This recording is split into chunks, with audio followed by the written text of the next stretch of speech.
We're very lucky to have a couple of great guests with us today for a panel discussion about social media and social change. And I want to start by welcoming out the moderator for that session, who is the incredible Deanna Zant. She is the author of a great book called Share This that you need to buy as you leave this room today. And if you do so, I'm sure she'd be happy to sign it for you. She is an amazing technologist and organizer and wrangler of this maybe a rowdy panel. So we're so glad she's here with us today. Come on up, Deanna.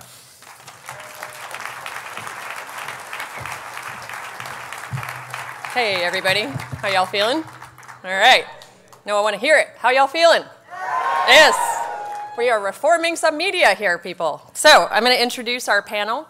We're going to get right to it. First up, we have Craig Newmark. Craig happens to be the nerd that founded and works as a customer service rep for Craigslist.org and Craig's Connect. Come on out, Craig.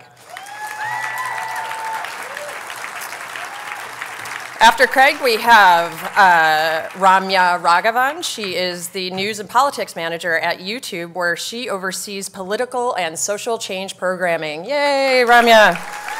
Yay. After Ramya, we have Ben He. Ben is the CEO and founder of Cheeseburger, is a former journalist turned .com entrepreneur who also has a knack for nailing the zeitgeist and popularizing internet culture. Ben He. We also have, because it's a crazy panel, Alexis Ohanian. He is the co-founder of Reddit.com with Steve Huffman. He runs a Newman's Own for nerds. It's called Breadpig, and he led the marketing and PR for Hipmunk. He leads, the marketing and PR for Hipmunk. He invests in over a dozen startups and serves as the ambassador for the East to Y Combinator. Come on out, Alexis. And bringing it home, a good friend of mine, I'm pleased to introduce to you Cheryl Conti. She is the co-founder of Fission Strategy. They do social media for nonprofits and foundations. She's also the co-founder of Jack and Jill Politics, which is the #1 Black political blog in America. Cheryl.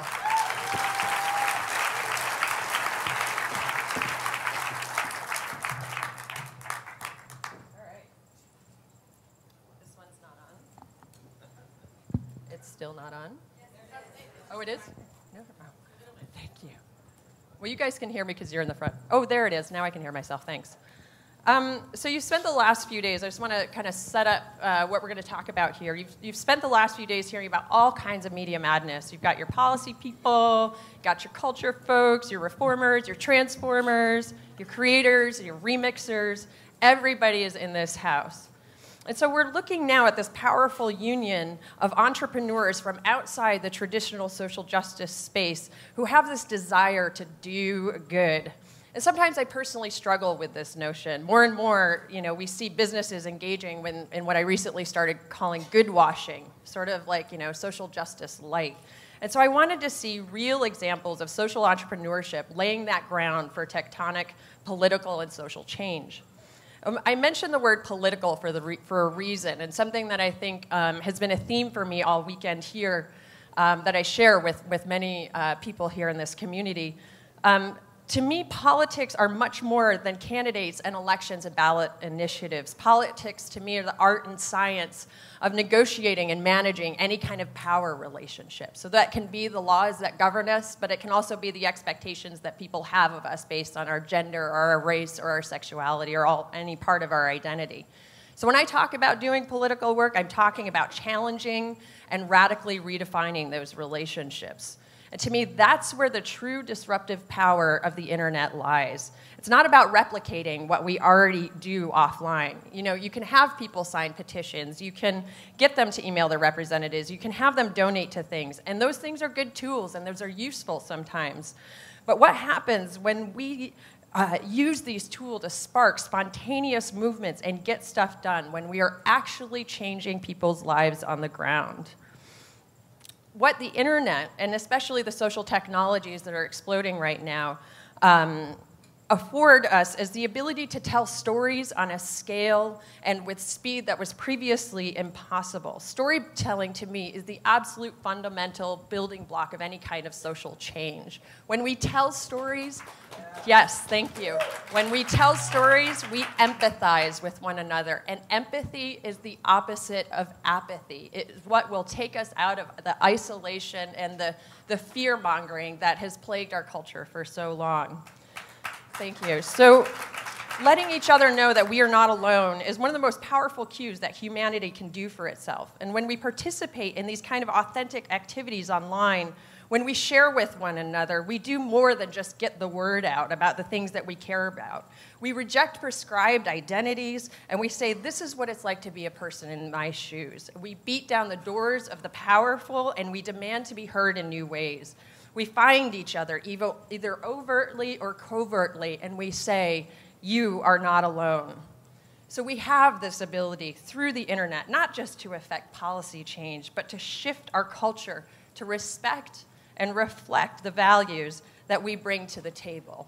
This is our moment, and this is what I want to share with you on this panel. Craig? I figure right now we're living in what might be a pivotal decade in human history, an inflection point big time, and that's because people, everyone, has access to some form of social media, depending on where you're operating. Yeah. Okay. To repeat, thank you. I think we're living in a pivotal decade. Right now, so many people have access to social media. We have the opportunity from the grassroots up to change things. That's been a lot harder to do in the past. I mean, in the past, you had bloggers, let's say like Martin Luther. Took him a couple hundred years to get done what he wanted to do. Ben Franklin and John Locke, were able to do it in decades. And I mean the John Locke who was the blogger, not the guy on Lost. So the deal is that all of us have the opportunity to do something, and to do something real. I figure I should stand up. I have a bit of a bully pulpit that I don't know what to do with. It's not good for me. I mean, I don't have any personal need for it. I don't have any business need for it. So I figure I've started my own little site, my way of standing up for people and trying to get the word out better for them, and then I get out of the way. That's this Craig Connects thing. The theme is that I don't know what I'm doing, but I would like to see everyone on the planet connected for their own idea of a common good, figuring I'll give it at least 20 years. That's the commitment as of a month ago. And we'll just see what happens, just keep plugging away, getting better at it and getting better at it. The idea is it has to come from the grassroots. No one at the top level can tell people what's going to be effective. We have to decide what works for us as individuals and then work together and see what happens. Remember, in our own communities, sometimes we're good at preaching to the converted. What I want to do is avoid doing that. I want to get out of the way as necessary, just keeping an eye on things. Remembering also that when sometimes you get a good thing going, there are people out there, scammers or whatever, who will seek to take over your message. Watch out for those. And I get tired of the sound of my own voice, so I'll turn it over back to Diana. Great. Thanks, Craig. Yay. Ramya, you want to give us Sure. your insights? Can everyone hear me? Yeah, okay.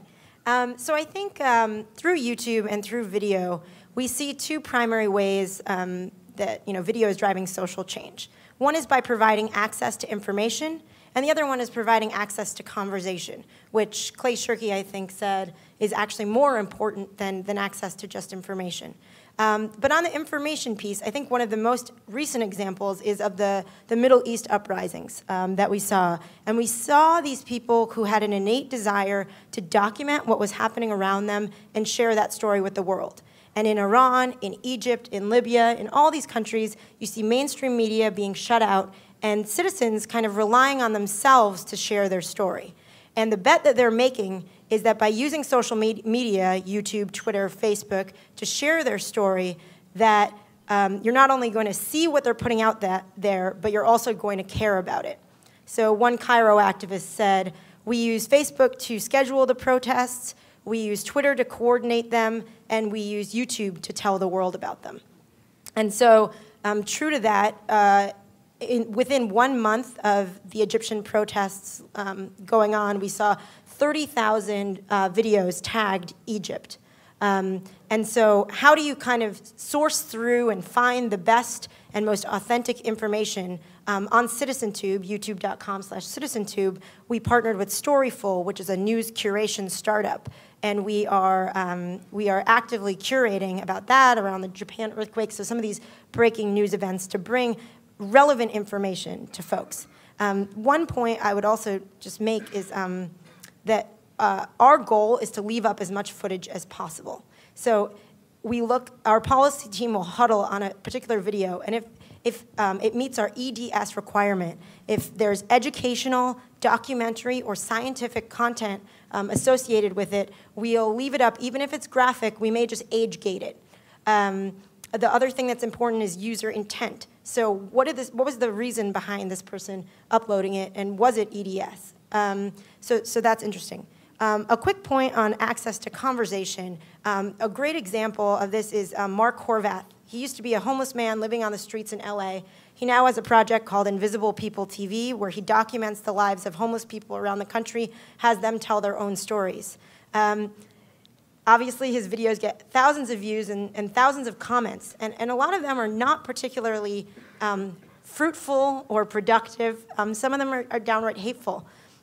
And one interesting thing that Mark said to me was, Ramya, I leave up every single one of those comments, because how are you going to change people's opinions if you don't know what they are, even if they're hateful? So that's something that I'd be interested to discuss, the importance around access to conversation and perhaps limiting that or leaving it completely open. Great. Thank you, Ramya. Ben. So I'm going to make it a little bit lighter. I run a user-generated humor community. Well, actually, Cheeseburger Network runs about 50 different sites. I Can As Cheeseburger, Failblog, Memebase are some of our most popular ones. Thanks, guys. Woo! And what we do is that we let people share their sense of humor. And the types of storytelling that we do is very bite-sized. The amount of information you get from a photo or from a snippet of video is usually less than 30 seconds or a minute. And there you go. That's our site. So we have videos and photos and things like that. And so one of the things that we're trying to look at is how do communities form stories? I'm being upstaged by my own site, I can tell. Happens quite often. And so all of that stuff is generated by the community. And so they show up and decide that they wanted to share that sense of humor, they wanted to share their self-expression. And it's not, for us, it's not about storytelling, but it's more about story forming. The idea that we as individuals have access to so much information with so many outlets that we're able to form our own narrative in our own minds, regardless of who is telling the story. And that methodology has more to do with the audience's ability to think critically about a subject matter than just sitting there consuming something that somebody else has written. And that's something that we feel like needs to happen more on the internet. Instead of just assuming what people tell you is true, think critically about whether what they're telling you is true, what kind of agendas do they have, what motivations do they have, where else can I validate this information? How do we make a more informed and engaged audience instead of just the rhetoric of politics that drive up engagement temporarily yet make people disenchanted about the process of politics? And that's a big problem that we run into. You look at YouTube and its divergence of opinions, how do you aggregate it so that people can form their own informed opinions when they see the whole picture, not just a story somebody wants to tell? And when we take that to entertainment, you can actually have people express very different opinions about the same piece of humor, and we want to give them the space to actually,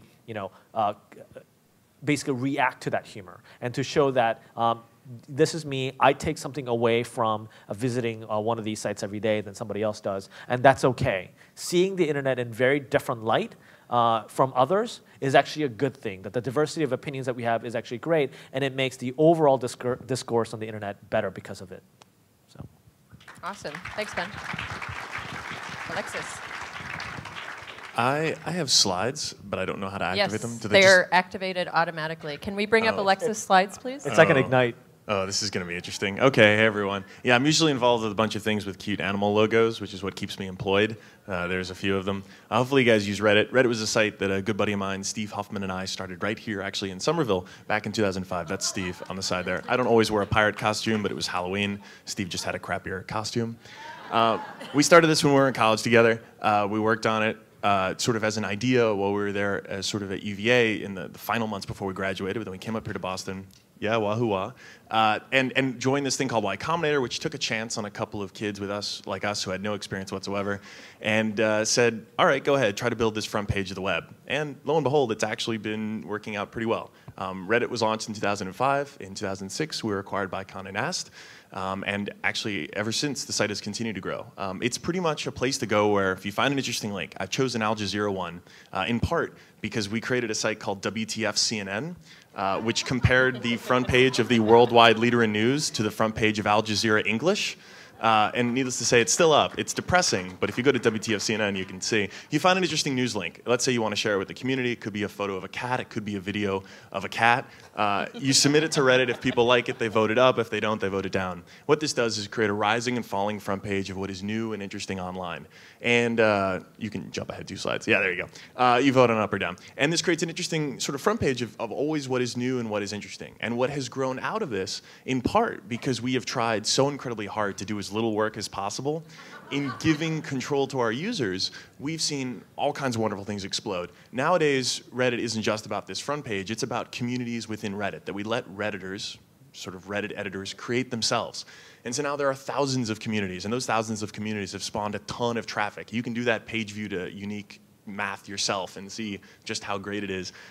Redditors spend their days on this site contributing within comments, within submissions, to a variety of communities that none of us who actually work for Reddit created. And that's fascinating. The best content on Reddit now is all stuff made by people I have never met before, and that is so cool. And so we take this a step further, and Reddit, despite all of that growth and despite all of its size, I would argue is one of the smallest communities online. There are communities within communities that have their own memes, that have their own inside jokes, that have their own relationships. And what's wild about this is this breeds a kind of altruism that I've never seen before but happens on a regular basis. So there's a photo here that I want to show you guys. This is a photo a Redditor posted. This is the last photo he had of him with his mother, who not long thereafter died. And he wanted that photo enhanced. Do you see what just happened there? That enhancement job happened within minutes by a handful of anonymous Redditors who saw the photo, saw his plea, and wanted to help him out. They didn't know this guy. I don't know this guy, but they felt a bond. They felt an interest in doing something good. This went a step further, though. Reddit isn't just about helping to do Photoshops. There's a good story about a whale in the Mr. Splashy Pants that the fine folks at TED let me give a talk about, which gives you an idea of how low they're scraping the barrel. But this was a story of a Greenpeace poll that kind of went awry because people really liked the name Mr. Splashy Pants. But because it got so much buzz on the internet, I mean, who wouldn't want to talk about a whale named that? The Japanese government actually called off their humpback whaling campaign, and Greenpeace had a success, had a victory. It was only for that year, though, so let's not get too excited. But it was a success, and it was done just because they sort of let go and realized, you know what, the internet's taken control of this thing, and it's much bigger than when we started. But Reddit actually is also willing to donate, to give money. And one of the first examples happened as the atheism community tried to outgood the Christian community on Reddit by donating to a Christian charity, World Vision, I believe. And it turns out they got involved. In fact, there was a Muslim community on Reddit, not as large, but they also pitched in as well. And this was sort of using these silly rivalries to actually do some good in the world collaboratively, which was nice. But then let's go a step further. Maybe there's a chance for us to help on a much larger scale. After the Haitian earthquake, we saw a lot of Redditors who were really, really worried about giving their money to the Red Cross because of all the debt the nonprofit has on its books and the fact that $1 donated does not necessarily translate into $1 given to do good. So we got in touch with a nonprofit called Direct Relief, which actually gives 100% of your donation to doing good work. And Reddit got excited. They donated $185,000 to this in the span of just a few weeks because Direct Relief was willing to send us photos of medical supplies branded with a Reddit alien on a plane in California and then at an airport in Port-au-Prince. They were willing to take a few crappy digital camera photos and connect with a community of people and show that their money was going to something good. But this was something, admittedly, that I saw one day and thought, let me jump on this. Stephen Colbert gave the Reddit community something that got them so excited. It didn't take an administrator to get the ball moving. Actually, Reddit got excited because Stephen Colbert wanted to do a rally. You may have heard the rally to restore sanity and or fear. And Reddit really wanted to get Stephen's attention, and they really wanted this to come to fruition. And so the Colbert folks are very good about reaching out to the Reddit community, and Reddit realized that he was on the board of Donors Choose. So they said, let's drop a money bomb on Donors Choose. How much money did they end up donating to Donors Choose? Let's hit that next slide and unveil it. Yeah. Wow. That's real money from a bunch of random people who come to the site every day to look at everything from cats to breaking world news. And this is part of the magic, and this is part of the thing that really excites me, because Reddit is one of many, many communities online. And I wish they all had Reddit's commenting section, which Steve Huffman, my co-founder, engineered, and I wish more people would copy. It's open source, so please do it. This commenting system is devoid of any Facebook Connect. You see not a single real name, not a single real photo. All you're seeing is a username, this kind of pseudo-anonymity, where you could be having a conversation with someone named FluffyBunny26, and it means just as much as when you're having a conversation with your friends over drinks at a bar. And that's cool. That's showing something that happens every day online, and I'd like to see happen more often and for more good things. Thank you. Excellent. Thanks. All right, Cheryl. All right, well, I think as we can see from my fellow panelists, social media is gaining, not retreating, in importance in outreach and advocacy. And folks, clearly, this is no longer a test of the emergency broadcasting system. Okay, the emergency is now, and we are live on the internet. And I think there's a voice here within each one of you who can unlock and be as powerful as anyone on this panel. When I first launched Jack and Jill Politics, I was just another person in an office after work who was really frustrated by what I was seeing in the media and how African Americans, you know, who are tax-paying, ordinary, hardworking citizens were being portrayed as criminals or as Jay-Z and Beyonce, that there was no middle ground between, you know, there was no reality of who we really are. And through my work at Jack and Jill Politics, we've broken a few rules about how black people are supposed to act on the internet. We've challenged the assumptions in the media and in politics about who black people are, what we think, what we want, who we consider our leaders to be, and how we plan to work together to build a better and more equal America for all. And we actually, I think, have helped to create some new rules about how we can all share what we're thinking and doing online. And in creating this site, we've attracted a really strong multiracial community, as it turns out. Other people were interested in what real black people had to say as well, as it turns out. We've created, sure, we've created some history. We've won some awards, both in the tech community, which has been really exciting, and within the black community. We've gotten fan mail from movie stars, which is sweet. And you know, I'm most proud that we've encouraged thousands of other bloggers of many different backgrounds, but particularly African Americans, to shed their fear and, you know, let their authentic voice shine through. And now my work at Fission Strategy, which is a firm that helps nonprofits and foundations to blog better, tweet better, use Facebook and Reddit more effectively, share their cat pictures on the internet and more effectively, use Craigslist and YouTube more effectively.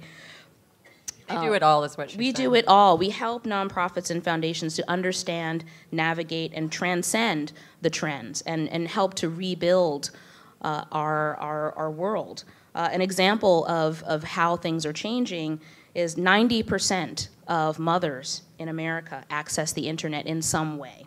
And 50%, over 50% of those are blog readers. One of our clients is Moms Rising. They are working for a family-friendly America, and they said, we've got 140,000 supporters, and we feel like we're on the precipice of doing something really big. So we said, that's great, let's do a viral video. Moms like YouTube, just like everybody else. But in promoting this Mother of the Year award, in which for Mother's Day, people could reward their moms with a customized video with their name on it, which was very fun, used a lot of humor.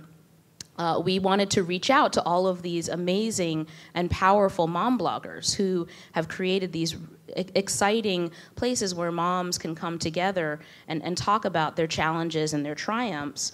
And we reached out on Twitter. We went really big in finding individual personalities to talk to share this story and these videos. In so doing, within 2 weeks, in Mother's Day 2009, they went from 140,000 supporters to 1.2 million.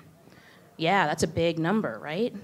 And it's not about list building. Ultimately, it's about tool building. It's about movement building. So that very next year, the healthcare reform debate was coming up, and they were able to motivate this new audience who was interested in advocacy and outreach around the issues that are important to moms to send over 650,000 different types of contacts to members of Congress in support of healthcare reform, which, as we know, passed.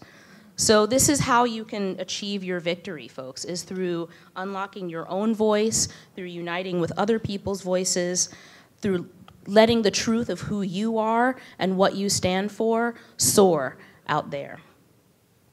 All right. Well, we have just a couple of minutes, left, and you know, I've like 8,000 questions for you all, but I'm going to keep it to 2 or 3, and just to toss, and anybody can answer this.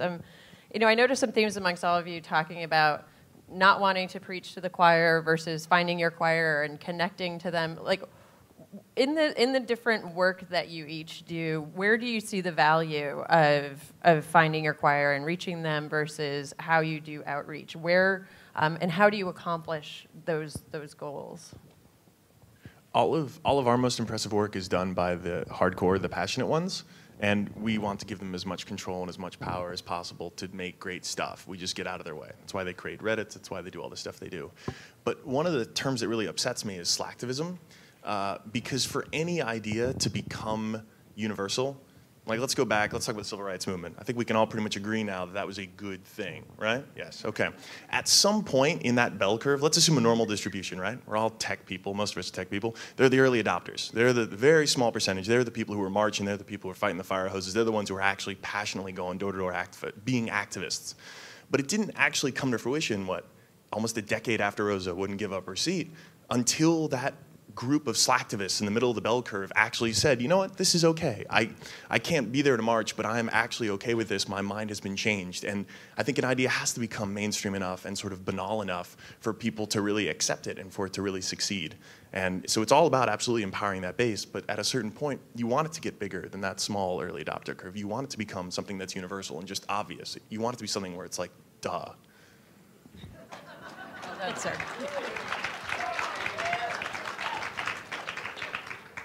Anyone else? Yeah, I would echo that sentiment about the hardcore community, but it's all about people's ability to engage with that subject matter and feel a sense of ownership. And I think that's what internet communities are really good at, is that sense that I own this problem and that I'm going to do something about that. And we don't trust our users in most communities enough to let them own that problem, because we feel that as the blogger that we should be driving the issue. But once you allow once people feel like they're part of a solution, they start to actually engage in it a little bit more. And it is this kind of slow rolling cycle of people getting more and more engaged over an issue because they see it. They start to open their eyes and see that there is a problem where they live or about the issues that they want to connect with. And in giving them that forum is incredibly important. And giving people a protected place, a place where they can feel open about being able to say what they want to say and not be, trolled or, be criticized because of that, is really, really important in allowing people to take that first step onto the internet. Yeah. Because let's face it, even though we're sitting here today, the vast majority of people on the internet do not feel comfortable participating. And we need to help them get over that fear. Yeah. There's this pervasive fallacy that I encounter quite a lot, that because it's now easier to participate using the internet, that it's less meaningful. And what I tell my clients is that behind every mouse click, behind every comment, is a living, breathing, vital human person who took the time to actually share something of themselves. And I think if you can act in that way, it means that you can move that person potentially from that first action of clicking or sending a fax, using the internet, or making a phone call, or posting a cat video, or talking about Mr.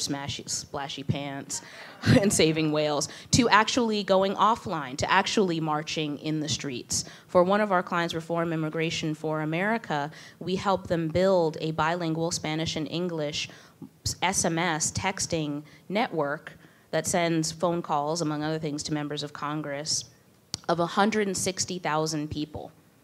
That has driven hundreds of thousands of calls to Congress, and it's gotten hundreds of thousands of people around the country to rallies. Behind every text message we know is a person. And I think if you act and really believe that and speak like that, that is how you tap into power.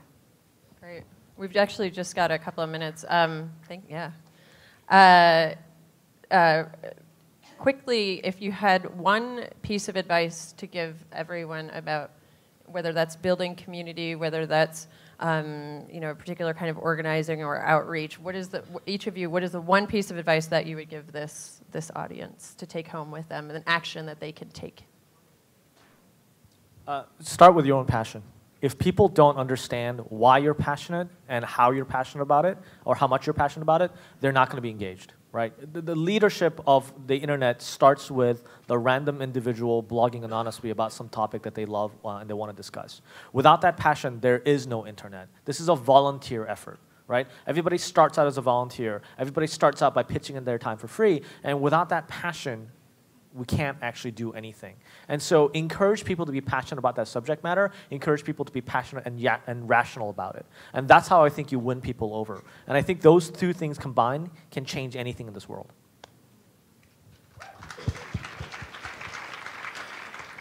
At the risk of repetition, you don't want to preach to the choir. We do want to expand messages beyond that and actually get something done. That does mean standing up for the things you believe in. Like one might see announcements over the next week or so regarding more support for Donors Choose. Regarding, well, if you want to get people to have a voice, they need bandwidth and connectivity. We need more of that in the West Bank of Palestine. So the idea is to do something real and then see what happens.